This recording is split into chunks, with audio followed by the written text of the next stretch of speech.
Estamos de volta, caríssimos alunos, para mais um podcast, do podcast Tópicos do Vestibular. Esse é o nosso 27º podcast, tratando de um assunto muito pertinente, que é a segunda fase da Universidade Estadual do Ceará. Trazendo aqui para vocês professores, e nessa eu me incluo, das específicas da área da saúde. Então, hoje nós vamos trabalhar Biologia, Química e Física, segunda fase US. Com a presença ilustre de dois grandes professores, um deles, inclusive, professor J. Façanha, de Química, que veio aqui para o nosso podcast no episódio 4, tratando de Química Ambiental junto com o Terço... E o Sussu Derlan. Muito bem. Grande Sussu, abraço inclusive por dois. Exato. E a professora Maiana Ponte, de Física, estreando no nosso podcast, tratando desse assunto tão interessante para aqueles que vão fazer na área da saúde, seja medicina veterinária, enfermagem, enfim, os cursos da área da saúde. Tudo bem, gente? Tudo tranquilo. Tudo jóia. Dani, primeiro queria agradecer aqui, né, pelo convite. Satisfação enorme estar aqui participando com você e com meu querido amigo João Matheus Façanha. João Matheus ninguém conhece, João né, Matheus. mais uma vez, né, aqui, obrigado pelo convite de novo, cara. E você sabe, quer falar de US, me chamar, eu venho. Apaixonado. E a galera jura que eu sou formado pela US, mano. Jura de pé junto. Não, gente, sou formado pela Federal, mas amo o vestibular da US. Mas já passou em alguns vestibulares. Já. Na US, já passei. Inclusive está fazendo agora... Estou participando, sou concorrente de quem está assistindo esse vídeo, possivelmente está concorrendo comigo. Dessa vez estou concorrendo para enfermagem. Está aí. Partiu enfermagem. Da outra vez você passou em que curso? Nutrição. Gente, o Jota, ele tem um curso, né? Não apenas para o US, mas também para o Enem. Fala um pouquinho do teu curso, Jota. Dênio, o curso é uma forma que eu encontrei para tentar abranger mais alunos, né? Porque a gente que está em sala de aula, a gente consegue atingir aqueles alunos que estão conosco no dia a dia, mas a gente sabe do potencial que a gente tem de ajudar esses alunos Brasil afora, né? Ceará afora. Eu tenho a oportunidade de dar aula em Sobral, mas tem um aluno hoje do estado todo, basicamente. Tem alunos de vários estados do país. Então, isso foi uma ideia que eu tive lá em 2023, mas que foi plantada a sementinha lá em 2020, quando eu comecei com as lives, né? Lives gratuitas para a US e tal. A coisa foi amadurecendo e hoje criou um corpo maior de curso. Ela é uma forma de passar de uma maneira muito mais focada no que cai em cada vestibular. No caso, o aluno opta se ele quer estudar para o US ou para o Enem. A abordagem, a gente sabe que a abordagem é um pouquinho diferente, mas a química é a mesma. E hoje, né, nesse semestre, a gente tem uma novidade gigantesca que eu consegui trazer amigos para perto, né, do curso. A Maiana, inclusive, está responsável aí, resolvendo questões de física para a gente. E aí o curso está ganhando um corpo ainda maior. Show de bola. Além do que, você também tem um canal no YouTube, que inclusive já passou de 10 mil inscritos, né? Estamos beirando ali os 13 mil. Beirando os 13 mil. Se quem quiser seguir, né, é @Central da Química. Lá você vai encontrar lives, resolução de simulado, resolução de questão. Tem um bocado de coisa. Tudo de química. Show. A Maiana também, gente, tem muita experiência com o digital e dá aula em grandes escolas aqui em Fortaleza. E aí, Maiana, você hoje tá como? Rapaz, é o seguinte... Eu sempre gostei muito do Enem, né? Eu sempre tive essa pegada de me identificar mais. Mas depois que eu comecei, né, a andar com o Jota aí, com as indicações e o Jota falando algumas coisas, eu aprendi a olhar para a prova da US, que eu já resolvia questões e aulas em sala e tudo, mas eu comecei a ter um olhar diferente, né? E de fato, quando você começa a resolver questões da prova da US, a gente percebe dentro da física, eu tô falando da física, uma discrepância grande na abordagem das questões no Enem, que é o vestibular mais tradicional quando a gente fala de Brasil, e a forma como a US, né, cobra. E para mim, o que é mais fantástico, Dênio, é o seguinte, a US, a forma como ela constrói as questões de física, ela exige que o professor tenha uma metodologia específica para o aluno dar o start. É verdade. Então, eu não tenho como, por exemplo, resolver uma questão de física da UES apenas dizendo assim, ó, vamos pegar essa fórmula, a gente joga aqui e substitui. Primeiro porque a UES não trabalha dentro da física nas últimas 4 provas, tá? De 2025.1 para trás, ela ainda tinha questões com valores. Dali em diante, a gente não tem mais questões com valores. Tem muito algebrismo, a UES, né? ela apenas coloca letras para representar. Então, o grande desafio da física, que foi o que, depois que eu comecei a participar aí com o Jota, das lives do Jota de né? De pré-prova, é o quê? É a metodologia que a gente tem que construir, porque é única para a prova da UES. Né? E aí eu acho que essa é a parte mais fantástica da gente falar da prova da UES. Né? E assim, é um trabalho, como o Jota até meio que falou no começo, é um trabalho de formiguinha, né? Porque a gente sabe, por exemplo, tem uma escola que eu dou aula de Olimpíadas, que é o tópico de física para mulheres. A pegada é completamente diferente, porque nós temos questões discursivas. Hoje, na minha visão, a prova da UES de física, ela é uma prova discursiva, que você vai chegar lá no padrão final, que você vai ter que escolher a alternativa. Mas você vai passar mais tempo desenvolvendo algebrismo, metodologia de substituição para chegar numa equação, né? E aí eu falo isso da prova de física, não sei se é a realidade, né, da matéria de vocês. No que diz respeito à biologia, até um dia desses, né, a biologia era, digamos assim, a disciplina mais tranquila. Era das tidas assim como as queridinhas, né, dos alunos da UES. Então, o aluno chegava lá na segunda fase, eu vou começar aqui com biologia para esquentar o meu cérebro. Só que nas últimas provas a gente vem notando que o nível está aumentando, né?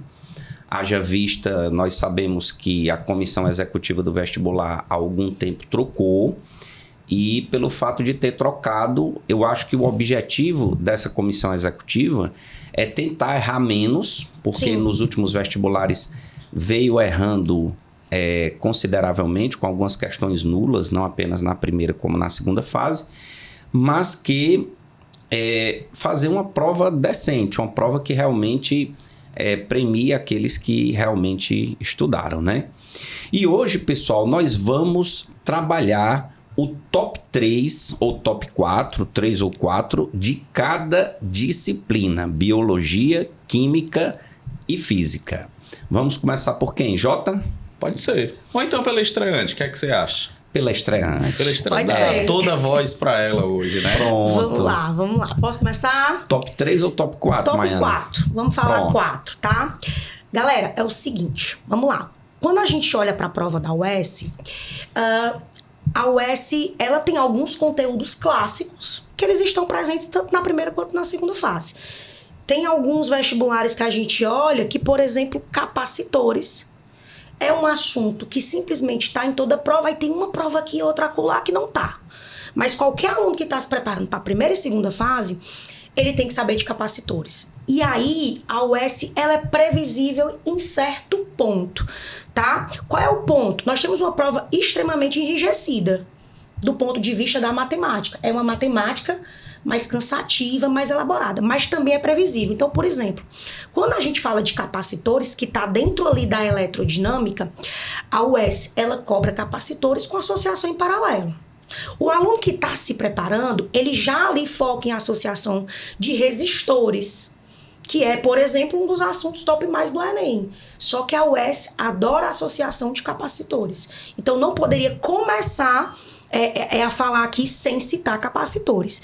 E quando eu olho para o conteúdo de capacitores dentro da eletrodinâmica, a gente tem que lembrar que a UES, classicamente, em todas as questões de física, ela tem um padrão. Ou a gente tem questões teóricas, de 1, 2, 3, para a gente literalmente ler o que tá lá e marcar. Essas para mim são as questões mais fáceis. Sim. E quando eu digo mais fácil, não é aos meus olhos, porque eu sou a professora, é aos olhos do meu aluno ou do candidato que tá ali enfrentando a prova que talvez ele não domine 100%. E a outra metodologia que é clássica da UES é a elaboração de 2 equações em uma situação inicial e uma situação final.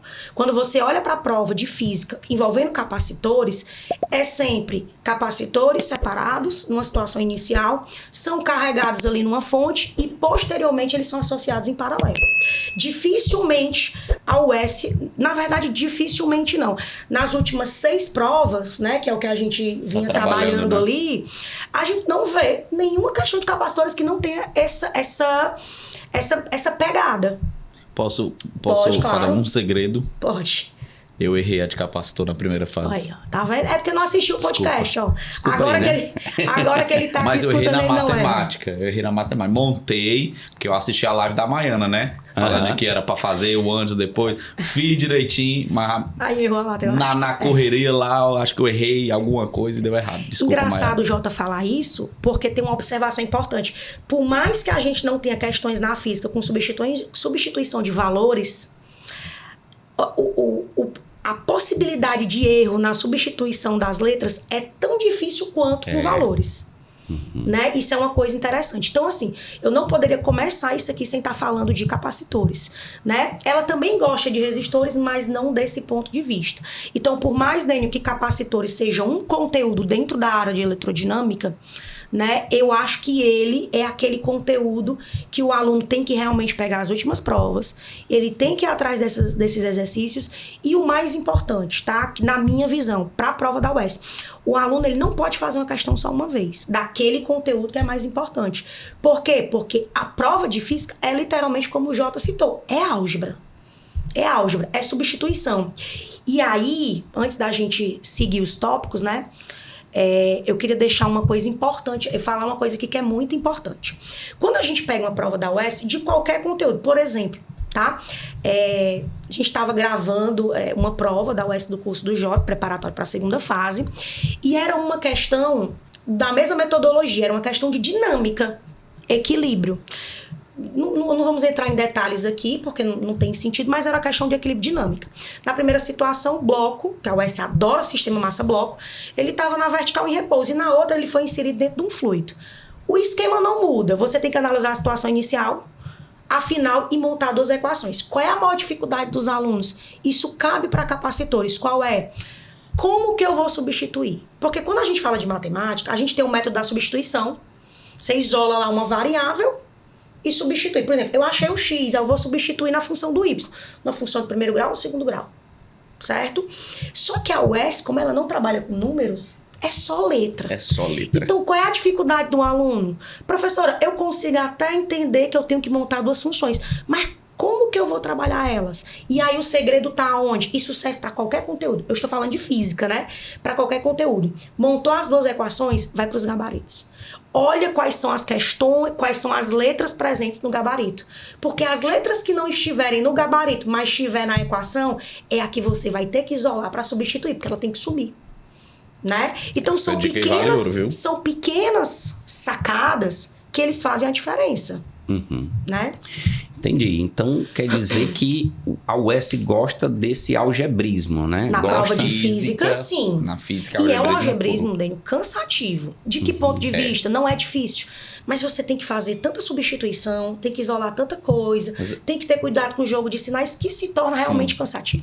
Às vezes é questão com 4, 5 incógnitas, né? Tem L, D, Y, X, Dzinho, Y. Dzão, D', L'. Aí, meu filho, você que se desenrole lá. E quem não tem costume realmente sente uma dificuldade. Né? Quem tem costume de fazer só questões tradicionais, Enem, vestibulares parecidos com o Enem, Albert Einstein, por exemplo, vestibulares da VUNESP, aí é uma metodologia diferente. Então, eu acho que atualmente é a prova mais diferente dos demais vestibulares que a gente tem. Sim, com certeza. Né? Acho Sem que a química, eu não sei como é que tá a biologia, mas a química, ela tem ali uma semelhança de abordagem, né? A estequiometria não tem muito o que fazer, mas na física eu percebo muito a diferença da linguagem mesmo, gritante, né? Muito, a diferença, assim, é realmente bem notória. Aí, esse assunto, Maiana, é o 4º lugar? Ou é o primeiro? Na verdade, o primeiro lugar a gente tem que deixar em MHS. Não, mas esse assunto, capacitores... Pronto, tá dentro de eletrodinâmica, tá? E aí, quando a gente fala de capacitores, existem outros conteúdos também que são praxe. A UES, nas questões de 1, 2, 3, para marcar aquelas, né, que estão corretas, ela adora trabalhar campo elétrico, né, e força magnética.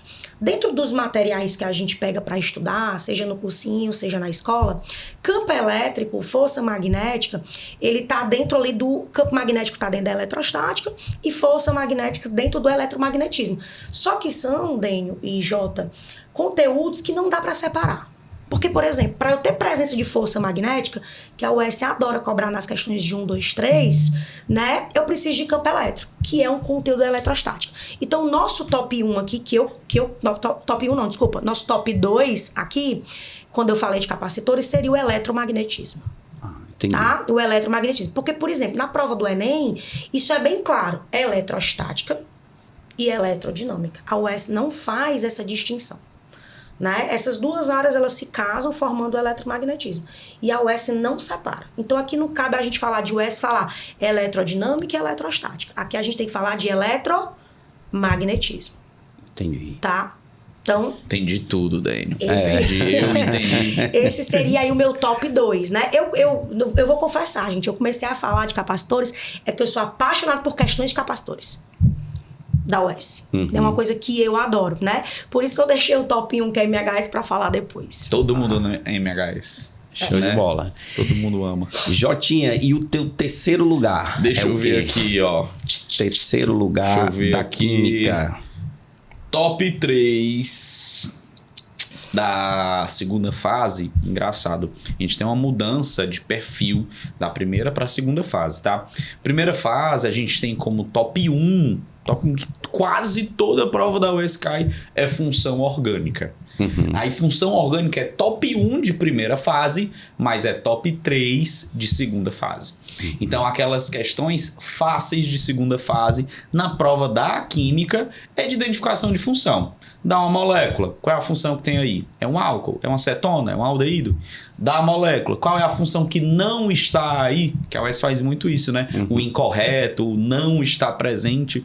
Então, função orgânica na UES é top 3. Então, quem é meu aluno de orgânica nos colégios sabe que eu encho o saco desde o início do ano. Você tem que saber identificar uma função orgânica. Se você não sabe identificar uma função orgânica, você está estudando errado. Você está estudando química orgânica errado. Porque é o mínimo que um aluno decente tem que fazer. Estudar a função orgânica. Identificação. Olha a molécula. Não é nem da nomenclatura, por enquanto que eu estou falando de questões fáceis. É olhar para a molécula e identificar. Isso aqui é um aldeído, isso aqui é uma acetona, isso aqui é uma amina. Então na química tem imagem, né? Tem imagem de... Eu particularmente nem chamo imagem. Que é uma molécula. Né? Não é... porque na física a gente não tem nada de imagem. Nada, a gente tem que só texto. Visualizar. E a novidade, falando de imagem, uma novidade na prova de química foi que nas duas últimas, exceto essa, né? Estamos em 26.1, 25.2, 25.1 teve gráfico. Gráfico na prova de química e perguntando algo relacionado àquele gráfico. Então é algo realmente muito novidade, né? Mas assim, tem o desenho da molécula. É muito comum, pelo menos uma questão da UES tem o desenhozinho lá da molécula. E aí, um assunto que tá ligado a funções orgânicas, mas já vai ali para uma questão média, mais ou menos, seria a nomenclatura, que é o que o aluno geralmente tem dificuldade, né? Identificar aqueles padrões de nomenclatura, lembrar dos padrões da nomenclatura, mas assim, se você está assistindo esse vídeo próximo da sua segunda fase, foca em identificação de função orgânica. Olha e testa. Qual é a função que está aqui dentro?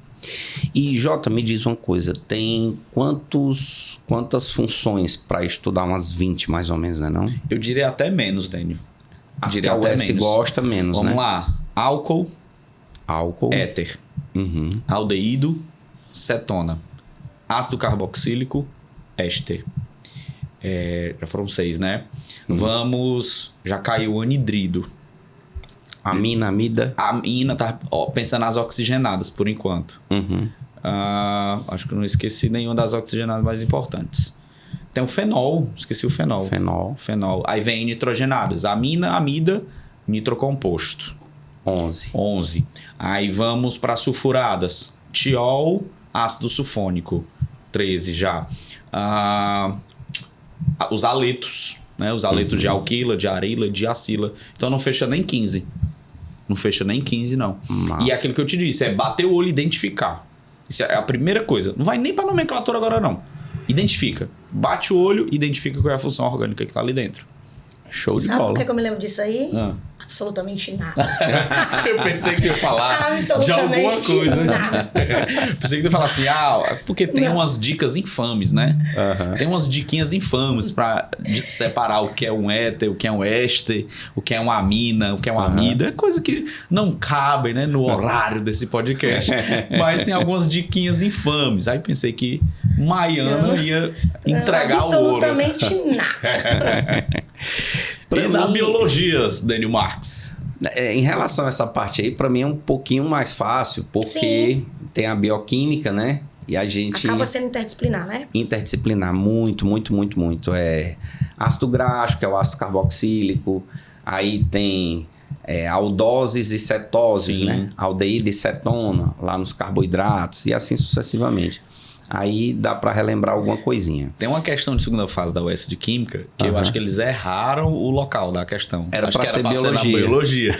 Que tu falou, eu lembrei. Ele falava da glicose e da frutose. E perguntava qual era as funções orgânicas presentes dos dois. Jota, mas era para ter, tá em química mesmo. Mas não tinha a molécula. Aldeído e cetona. Não tinha o desenho. O aluno tinha que ter estudado bioquímica. Lembrar, né? Glicose é uma aldose e frutose é uma cetose. Então, a glicose é aldeído e álcool. E a frutose, cetona e álcool. E tinha lá o respectivamente. Era tão maldosa que tinha as duas respostas indo e voltando. Você tinha que saber exatamente quem era quem. Quem era o aldeído, testar até quem era a você cetona. sabe ler, né? Exatamente. Mas eu acho que, assim, a maioria dos professores de biologia, eu creio que versam sobre isso na hora, né? Sim, falam. E até porque também a maioria também desses compostos são aldoses. São poucos que são cetoses. E na química também, vocês também dão... A gente pincela isso aí, a bioquímica, a gente dá uma pincelada, né? Nas macromoléculas, né? Fala mais sobre estrutura química, né? As interações, a gente vai falar do que é a ligação peptídica, né? O que é a ponte de sulfeto. A gente pontua ali, mas não cabe muita gente a função biológica, né? A gente pontua mais estruturas químicas dentro das biomoléculas. Show de bola. Gente, e na biologia, no terceiro lugar... Eu peguei essas 6 últimas provas, né? 2023.1.2, 2024.1.2, 2025.1.2.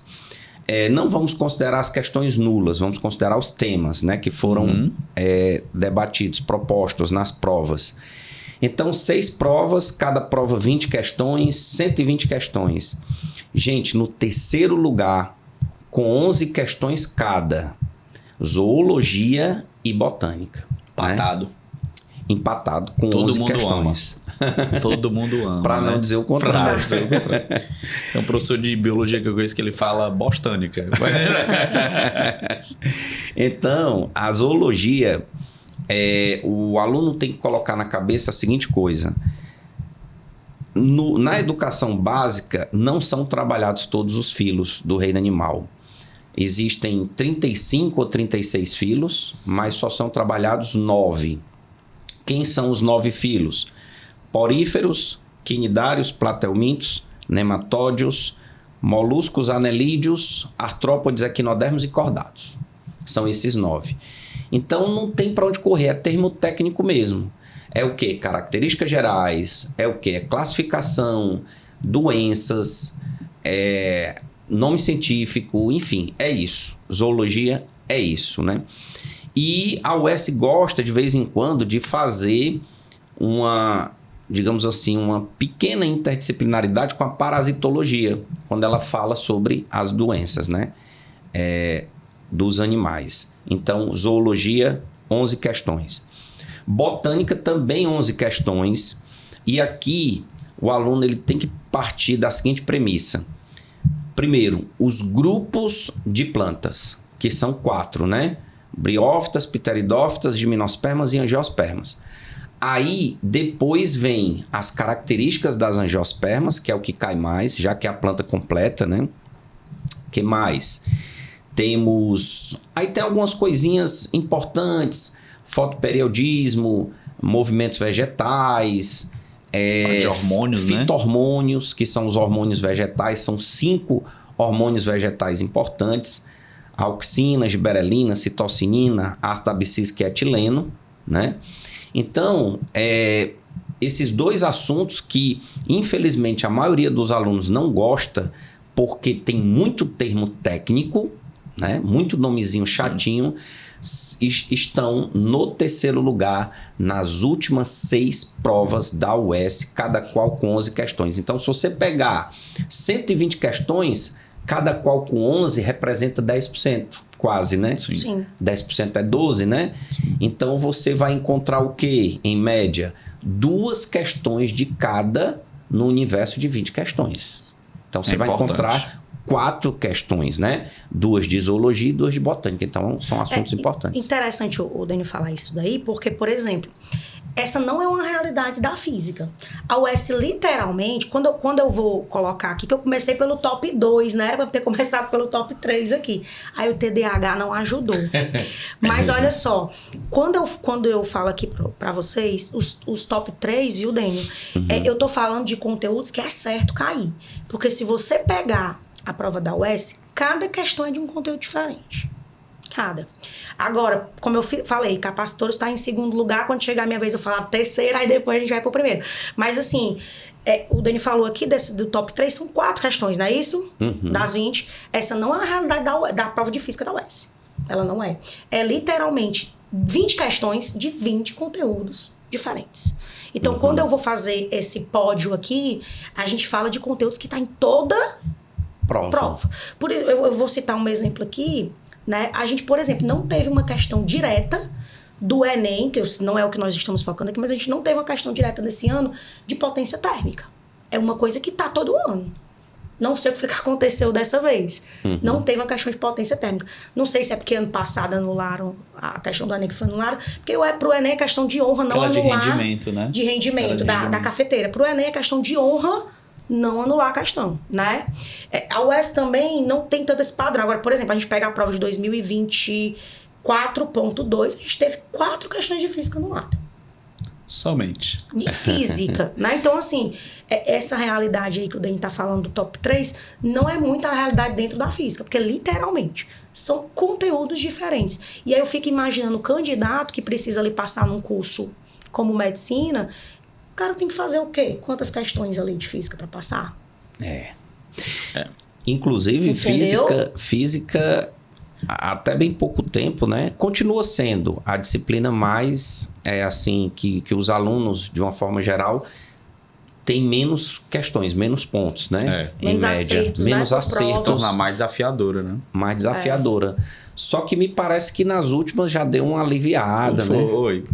E o Jota tá resolvendo esse problema também, né, Jota? O Jota tá desenvolvendo aí esse problema. Eu não tenho nada a ver com a física da UES. Maiana, você começou pelo segundo assunto, né? Segundo lugar. Foi o TDAH aqui, gente. E o terceiro lugar? Terceiro, lançamento oblíquo. Tá dentro ali de cinemática. Eu costumo dizer o seguinte, ó, só existem 2 movimentos. MRU, movimento retilíneo uniforme, e MRUV. Só que o MRUV, ele tem 4 filhos. Eu sempre em sala eu faço essa brincadeira. Tem 4. Porque a gente tem o lançamento horizontal, o lançamento oblíquo, que é o preferido da UES, o lançamento vertical e a queda livre, né? Dos 4, por que eu chamo de 4 filhos do MRUV? Porque esses outros movimentos, lançamento horizontal e oblíquo, eles são movimentos compostos. Na horizontal é só MRU e no eixo Y, na vertical, é MRUV. Então, quando você tem uma boa base em MRUV, você consegue desenrolar lançamento oblíquo, que é o movimento que a UES, quando fala de cinemática, nas últimas provas, é sempre lançamento oblíquo, né? Sempre lançamento oblíquo. E uma coisa interessante, tá? Nas últimas 4 provas, é bacana falar isso, nas últimas 4 provas, quando a UES tem feito essa pegada de lançamento oblíquo, ela sempre trabalhou o referencial como sendo a altura máxima. Né? Isso é uma coisa interessante do aluno que está estudando, ele parar para dar uma olhada nessas questões. São questões que o aluno não pode fazer só uma vez. Porque quando ele repete, ele já vê de um jeito. Se a gente que é professor, quando vai fazer uma mesma questão novamente, a gente já percebe. Eu, por exemplo, outra percepção, eu percebo diferente e eu digo assim, pro meu aluno. Porque uma coisa que eu tenho, por exemplo, eu me preocupo muito, né, nessa parceria que eu tô fazendo com o Jota, Dênio, é o seguinte: eu não sei quem vai assistir a minha resolução, mas eu tenho que garantir uma coisa, que a forma como eu tô resolvendo a questão não pode ser como eu resolvo em silêncio. Porque eu, professor, eu tô em silêncio resolvendo. Tem que ser como o meu aluno vai ler e como o meu aluno que não domina talvez física vai ter que construir o esquema, né? Então, assim, peguem questões de lançamento oblíquo, procurem questões que sempre vai adotar como referencial a altura máxima, porque é a cara da UES. Então, no meu top 3 estaria aí dentro de cinemática, dentro de MRUV, lançamento oblíquo. E lançamento oblíquo é assim, né? É do chão pro chão de volta. Aí, normalmente, qual a angulação que são variados? Não, aí vamos lá, por exemplo, 2024.2, a gente teve uma questão era questão de colisão, mas dentro de um lançamento oblíquo. Então, as duas iam subir aqui, iam colidir na altura máxima, certo? Uma, ele usou 45 graus de um lado, e a outra ele usou 60. O que acontece? Isso foi 2024.2. Não sei se vocês vão lembrar que eu comentei no começo do podcast. Se você pega 2024.1 para trás, a gente tem questões ali que apresentam números. Então, hoje, seria muito difícil a UES cobrar uma questão de lançamento como ela cobrou 2025.1.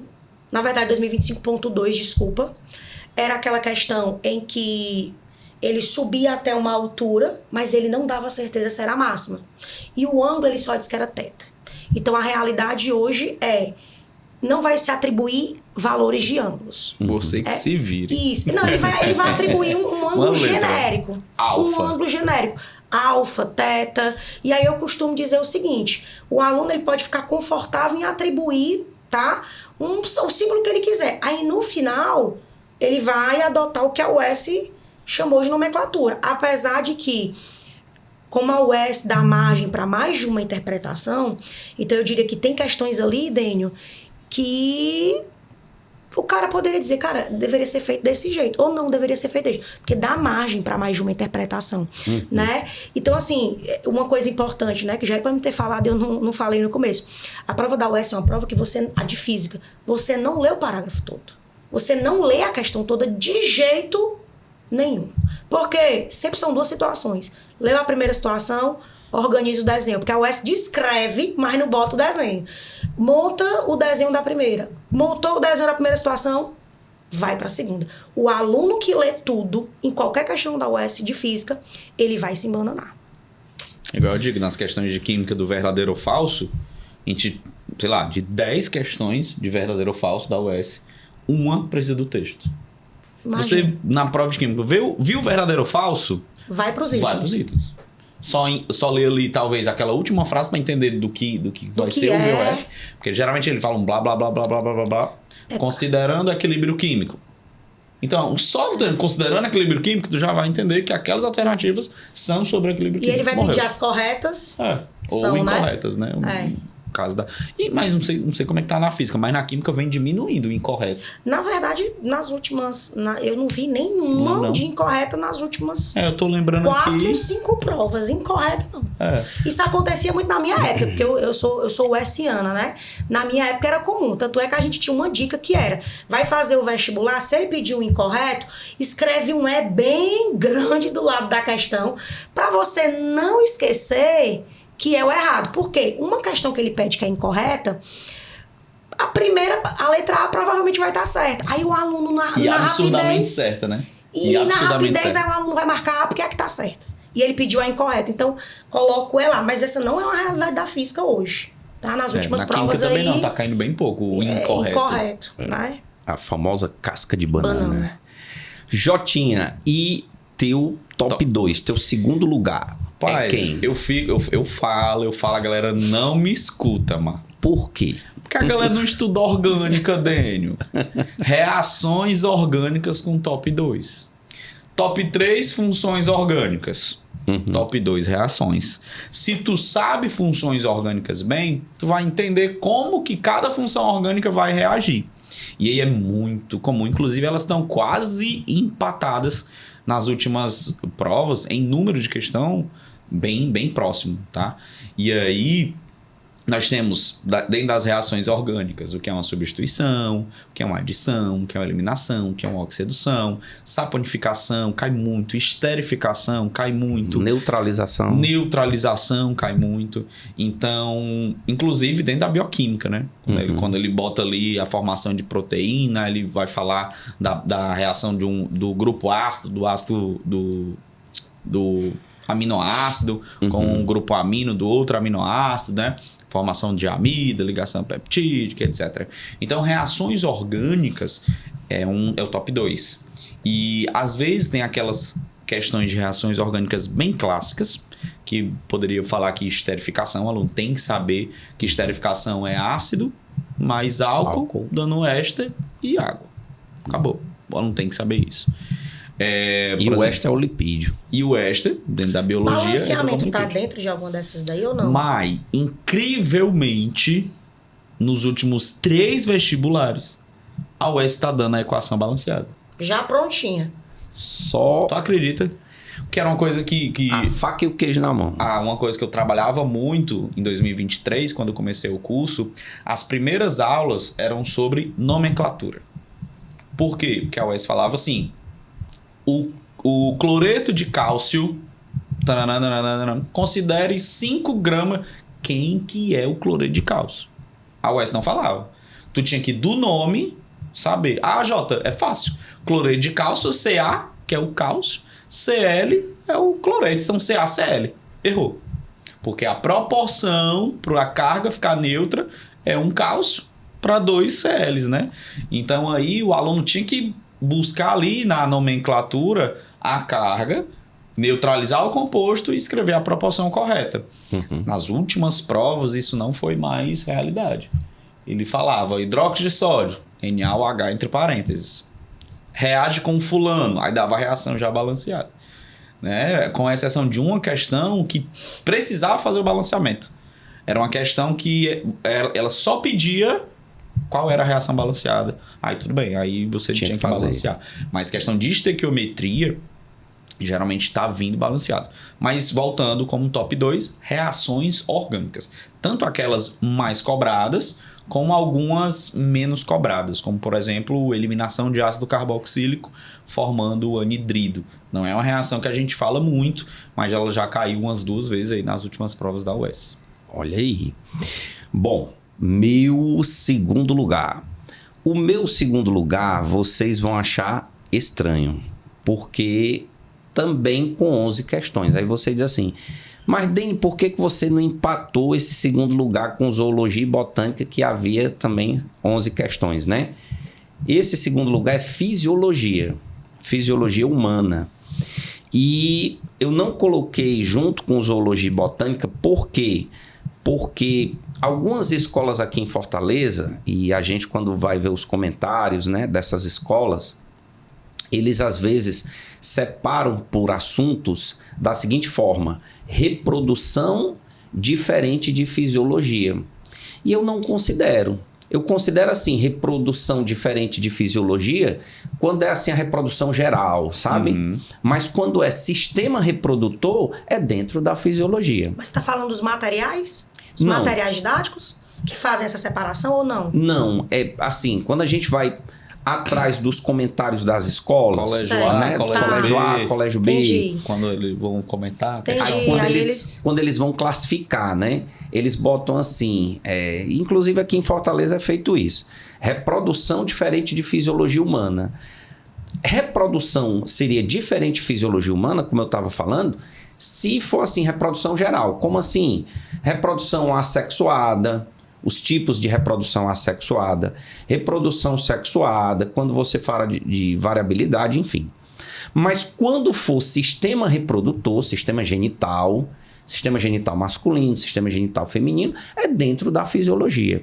Então, assim, eu vi aqui 11 questões puras de fisiologia. O que seriam essas questões puras de fisiologia? Sistema digestório, respiratório, cardiovascular, endócrino, nervoso, sensorial, papapá. E reprodução, se você adicionar as questões de sistema reprodutor, aí ele vira o segundo lugar. Entendi. Todo mundo entendeu? Perfeito. Tirando aquelas questões de reprodução geral, comparando reprodução assexuada e dissexuada. Então, no meu segundo lugar, fisiologia. Agora, professor, qual sistema? Aí, né, são muitos. São 8 sistemas. Né? Aqui eu falei quase todos, eu acho que faltou só o urinário. E é um assunto realmente muito importante. Diferentemente de zoologia e botânica, os alunos gostam da fisiologia, porque é gostoso de estudar, né? Ok? Primeiro lugar, Maiana. MHS. Movimento Harmônico simples. Quando a gente fala de movimento harmônico simples... O mais odiado. Pra prova da USE. Isso vai dar um corte. Por que é o mais odiado? Fala de MHS. Porque tem uma diferença clássica, né? Quando a gente fala de MHS, vários movimentos do cotidiano, eles são movimentos harmônicos simples, tá? O badalar de um relógio antigo, de um relógio mais retrô, ele é um MHS. Agora, quando a gente fala de MHS, a gente pode ter o pêndulo simples e o sistema massa-mola. O pêndulo simples, ele faz um pouco mais sentido do cotidiano. É por isso que ele é o MHS que cai no Enem. Só que a UES, por exemplo... Pega pesado, né? A UES, ela cobra, sim, pêndulo simples. Mas de lavada, o preferido dela é o sistema massa-bloco. Né? Só que, qual é o grande problema? Não é intuitivo para o aluno, Jota e Dênio, porque ela cobra MHS em situações completamente hipotéticas. Para vocês terem ideia, a UES gosta de fazer o quê? O que é um sistema massa-bloco? Eu tenho uma mola. Massa-mola, né? Eu tenho uma mola, ela tá presa aqui num bloco, e esse bloco vai oscilar entre 2 extremos. Porque no MHS eu tenho que ir para um extremo com amplitude X, e eu tenho que voltar para o extremo oposto mínimo, que também é amplitude X. Só que ela pega, e tem questões da UES que, em vez dela dizer que é o sistema massa-bloco, né? Bloco-massa, oscilando, ela diz que é uma partícula. Uma partícula está... E já fica uma dica, tá? Se ela disser que tem uma partícula oscilando em um movimento horizontal, ela não está falando de pêndulo simples. Ela está falando, por mais que não faça sentido nenhum. Porque uma coisa é uma mola com bloco. Outra coisa é uma partícula no MHS que você vai ter que usar as equações do sistema bloco-massa, massa-bloco, né? Então, assim, não é intuitivo. Nada intuitivo o MHS na prova da UES. Só que, como é que a UES cobra, né, o sistema preferido dela? Princípio da conservação de energia, tá? Existem 2 formas. Posso detalhar um pouquinho aqui? Pode. As 2 formas. Existem 2 formas dela cobrar, tá? Primeiro, a minha partícula... Na verdade, deixa eu só voltar um pouquinho antes de falar do sistema de conservação de energia. Ela pode cobrar 2 coisas. Ou o meu referencial sendo partindo do ponto máximo ou do ponto mínimo, em direção ao ponto de equilíbrio, que é a posição x igual a 0, que ela gosta de chamar de x igual a O. Ou ela pode querer a partícula no meio do caminho, o bloco no meio do caminho. Então, você, aluno que está estudando MHS e vai aplicar conservação da energia, você tem que primeiro identificar. Por exemplo... Estava resolvendo uma questão ontem, 2024.2, e era uma questão simples de MHS, e o referencial ela deixou bem claro, tá? Se ele, para o bloco começar a se mover, Jota e Dênio, eu tenho que puxar ele ou para a posição máxima ou para a mínima. Quando eu solto, ele começa a oscilar para sempre, porque ele vai desprezar o atrito. Uhum. Então, olha a dica. Se eu trago o meu corpo, meu bloco, para a posição máxima ou mínima, eu vou usar uma dessas posições e quando a mola está completamente esticada, ela não tem movimento. Então, ela não tem energia cinética. Ela só tem energia potencial gravitacional. E aí, eu vou pegar esse primeiro referencial e o meu segundo referencial é quando ela passa na origem. Então, aqui eu tenho energia potencial máxima e aqui eu tenho energia cinética.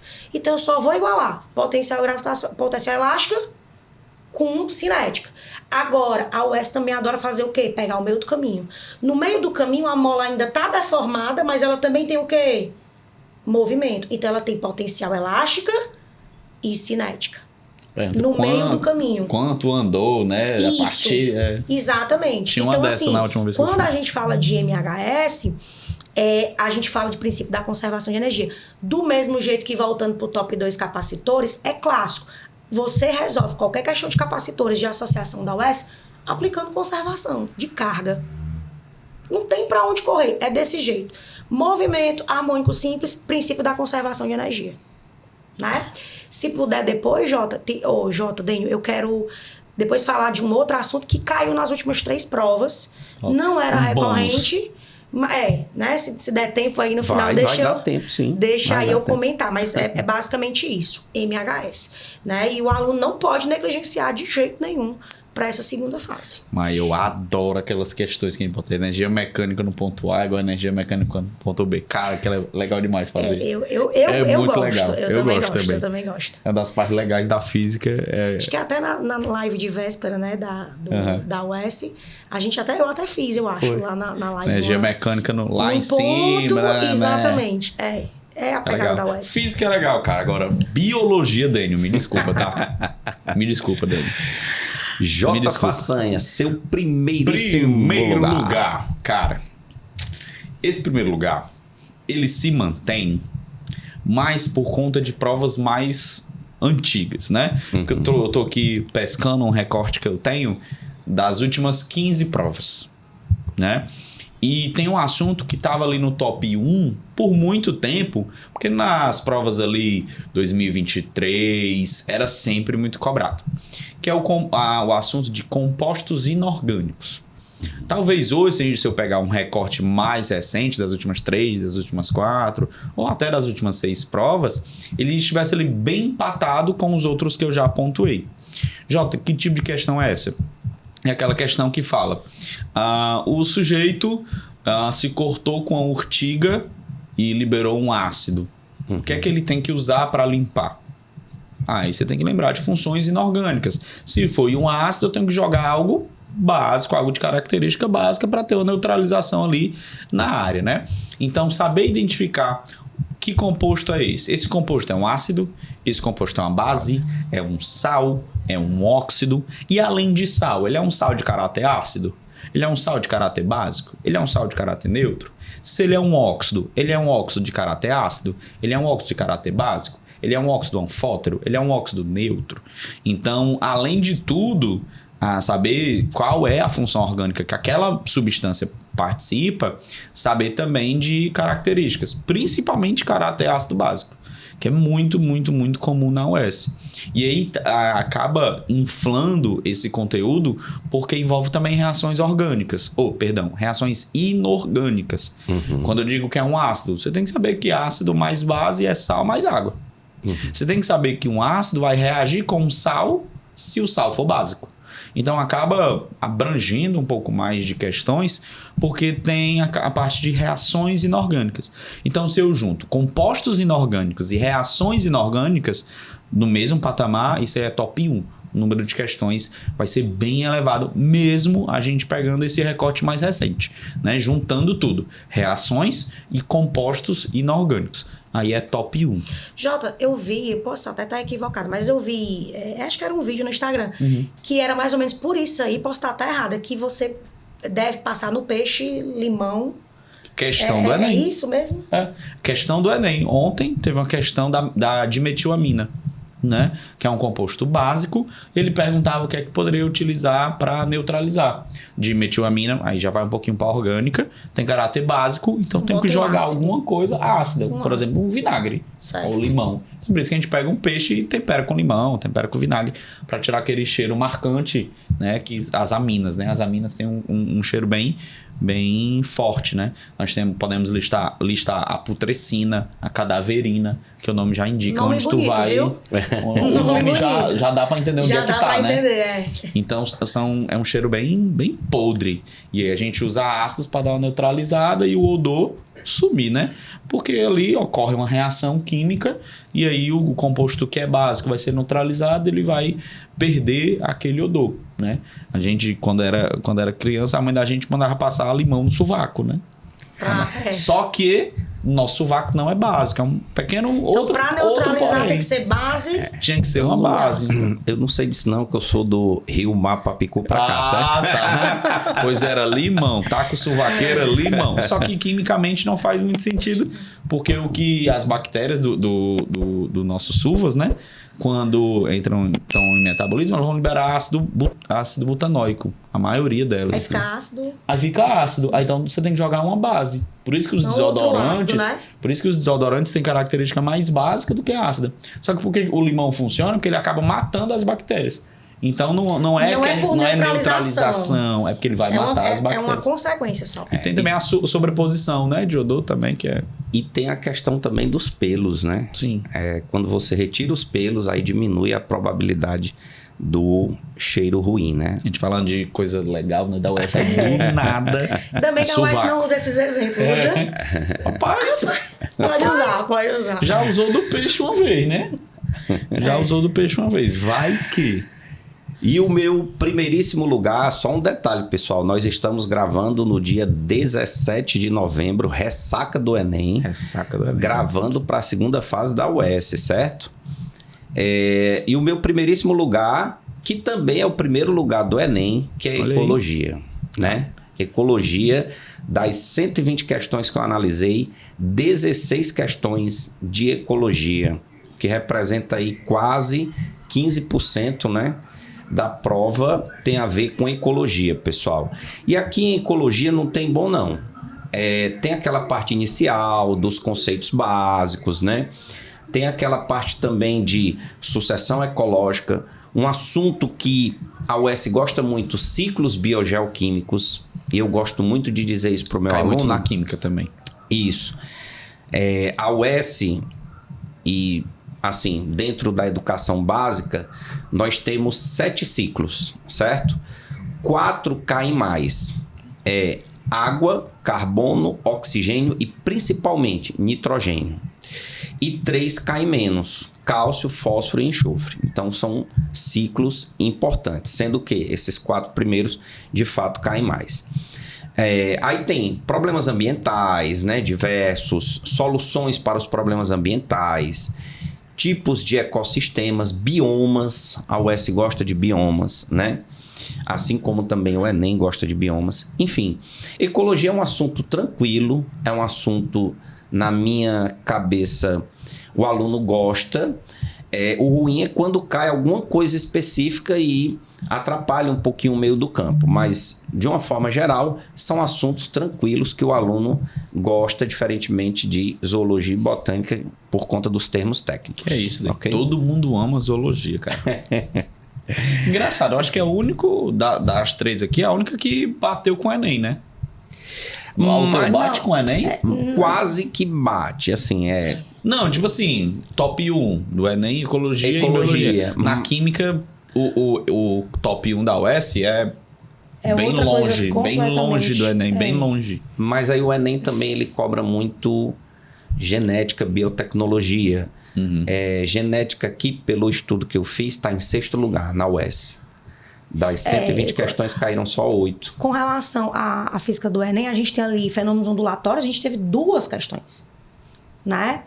Como eu falei naquela hora, potência térmica é algo que era completamente previsível, não veio, né? Novidade, de forma não clara, apareceu, né? Direto, mas não são... Por exemplo, a UES nos últimos 4 cobrou em 2 provas efeito Doppler. Não é muito comum para a prova Graças da UES. Graças a Deus que não cobrou. Né? Já caiu na prova do ano passado, caiu no Enem. Mas a UES adora fenômenos ondulatórios. Não é a UES não, desculpa. O Enem adora fenômenos ondulatórios. Já a UES não. Apesar de ter cobrado aí em 2 das últimas 4 vestibulares, não estou lembrando exatamente, efeito Doppler, que é considerado. Engraçado que, inclusive, tá, alguns alunos acham que efeito Doppler não é um fenômeno ondulatório. Mas é. Tá dentro dos fenômenos que você tem que saber. Reflexão, refração, difração, polarização, ressonância, interferência e efeito Doppler. Né? Então não casa não, muito não. Maiana, e aquela coisa que você ia falar, e aproveitando já, o quarto, nosso programa aqui está terminando, o dando as suas tópico, dicas finais. Gente, ó, uma coisa interessante, tá? Dentro das aulas de ensino médio, pode ser inclusive cursinho, qualquer coisa. Quando a gente fala de energia potencial, Dênio e Jota, dentro dos referenciais dos vestibulares, a energia potencial é a energia que eu tenho quando eu tenho uma certa altura em relação à superfície da Terra. Certo? Então, assim, qualquer aluno que vai falar de energia potencial, ele vai dizer, a potencial é MGH, massa vezes gravidade vezes altura. Só que a UES, ela adota como referencial o centro da Terra, que seria o correto, mas em questões de nível superior. Então, cuidado com uma coisa, tá? A UES adora princípio de conservação de energia para lançamento de corpos que vão para fora da nossa camada ao redor da Terra. E quando a UES fala disso, ou quando a UES cita para considerar o raio da Terra, quem é que ela está tomando como referencial? Ela vai considerar a Terra como uma esfera perfeita, apesar de não ser, mas ela vai considerar. E ela vai considerar o centro de massa no centro da Terra. Maiana, o que você está querendo dizer? Eu estou querendo dizer para você que no ensino médio a gente sempre estuda a aceleração da gravidade constante. Se eu perguntar quanto é a aceleração da gravidade? 9,8. 9,8, que a gente adota nos vestibulares a partir de agora 10. É difícil. Vestibulares mais tradicionais, talvez, escolas militares, sim, 9,8, 10. Todo mundo sabe. Só que a UES, ela adora, ela não fala diretamente, mas ela adora trabalhar regiões do espaço que a aceleração da gravidade é variado. Aí você tem que ter um cuidado porque derruba muita gente. Qual é o cuidado? Para a UES, a energia potencial gravitacional não é o MGH. E dentro da sala de aula, nos vestibulares mais tradicionais e os próprios materiais didáticos, eles vão usar como referencial a superfície da Terra. E a UES, ela vai fazer uma abordagem de ensino superior. Quem é o referencial dela não é a superfície, é o raio. Então, o raio da Terra não é desprezível para a UES. Nesse caso, a energia potencial para o referencial no centro da Terra e distâncias em que a gravidade é variada, a gente adapta essa energia potencial, você anota e depois você vai pesquisar. A energia potencial, ela é dada em função da constante gravitacional. Então isso elimina muita gente porque o aluno sai da sala de aula lembrando de potencial gravitacional como M vezes G vezes H. E a UES não gosta, a UES nem adota esse referencial. O referencial da UES é a partir do centro da Terra. Então são distâncias em que ele vai sair tanto do centro da Terra, ele vai se afastar tanto do centro da Terra, que ele vai considerar que a aceleração da gravidade é variada. E a prova não fala isso. Aí ela vai ter que usar a equação de energia potencial em função da constante gravitacional. Então anote isso aí para você dar uma olhada. Que seria o quê, gente? Seria o quarto lugar aí, né? Princípio da conservação de energia para corpos que vão sair da superfície da Terra. Ou seja, lançamento. Seria um lançamento vertical. Top, show. Tá? Show. J. Façanha, suas dicas finais, seu recado ao caríssimo aluno que vai ver o nosso podcast. Mai, tu vai dar alguma consideração final Não, ainda? A minha consideração final, gente, é basicamente... só para fechar, é duas, tá? Não leia o texto todo de física. Principalmente nas questões que você já identificou, que são equações, para montar duas equações, que é basicamente 90% das questões da UES, montar duas equações. Então, assim, não leia o texto todo. Leia o primeiro momento, rabisca ali um desenho, e depois leia o restante e rabisca o outro. Sempre é metodologia da substituição. Para finalizar, como é que você sabe que você vai ter que substituir? Você vai ter que isolar a letra que não está nas alternativas, porque ela vai ter que sumir. Como é que ela vai sumir? Quando eu isolo ela e substituo na outra, né? Então, acho que essas seriam as duas dicas principais que eu deixaria aí para a prova de física. Show. Cara, dica final para quem vai fazer essa prova de segunda fase é estudo de função orgânica. Estudo de função orgânica. Você precisa saber função orgânica. Identificação, um pouco de nomenclatura. Depois disso, foque naquelas questões um pouco mais fáceis. Porque na prova da UES, na prova de química, a prova de química vai brigar com a prova de física. E eu sei, tenho consciência disso, a prova de física vai levar muito mais tempo. Certeza. Muito mais tempo. Eu senti isso na pele a última vez que eu fiz segunda fase de UES, que foi final do ano passado. Eu senti assim, consegui ver todas as questões de física porque terminei a prova de química rápida, né? Então, assim, eu sei da importância da minha matéria, mas sabendo do contexto atual da UES, tenta ali, dá uma lida na prova de química, tenta ali aquelas mais teóricas, viu que tem conta, passa para depois, deixa ela para depois. Na UES não tem TRI, mas tem questão de tempo. Então, claro, assim, não é porque tu vai acertar as fáceis, vai ser melhor para ti. Não é pontuação, é questão de tempo. Você precisa de mais tempo em física do que química. Eu não vou aqui dizer que você tem que usar mais tempo na prova de química, porque estaria indo contra a sua aprovação. Mas procura logo as questões fáceis de química, que é a tendência. Tudo bem, quando a gente fala de US, falar de tendência às vezes é perigoso, né? Porque do nada a prova vira a chave, vira uma prova totalmente diferente. Mas pegando as 6 últimas provas, a prova de química, ela é o refúgio, assim, ela é o refúgio do aluno que estudou, obviamente. Se você pegar um aluno que não estudou nada, nenhuma prova vai ser boa para ele. Mas aquele aluno preparado, aquele aluno focado, aquele aluno que faz provas de US, tem geralmente uma maior facilidade de química. Então tenta terminar a prova de química mais rápido para tu ganhar tempo na física. Show. Dito isto, sabendo que a segunda fase ocorre agora, dia 30 de novembro, é o primeiro dia da segunda fase, né? Redação e Biologia. Redação e Biologia é o primeiro dia. E no segundo dia, 1º de dezembro, Química e Física, né? Quero desejar a todos uma excelente prova. A galera aí da área da saúde, a concorrência é muito grande. Sim. Ela é cruel mesmo, a gente sabe disso. É aquela história, quem tá fora da vaga quer entrar e quem tá dentro não quer sair. É uma música, né? Alguma coisa assim, né? É algo relacionado. Então, assim, galera das específicas da saúde, estudem, ainda há tempo, ainda há muito tempo. Essa segunda fase pode definir realmente, vai definir realmente a tua aprovação e focar no que você sabe, fazer as questões fáceis e deixar as difíceis para depois. Mas sempre com aquela ideia de que tem que fazer o máximo possível, porque a correção da UES não é TRI, é teoria clássica, né? E sendo teoria clássica, quem faz mais pontos passa, ok? Um beijo a todos, curtam, compartilhem. Esse foi o nosso 27º episódio falando sobre as específicas da área da saúde da Universidade Estadual do Ceará, segunda fase. Beijão, tchau, tchau.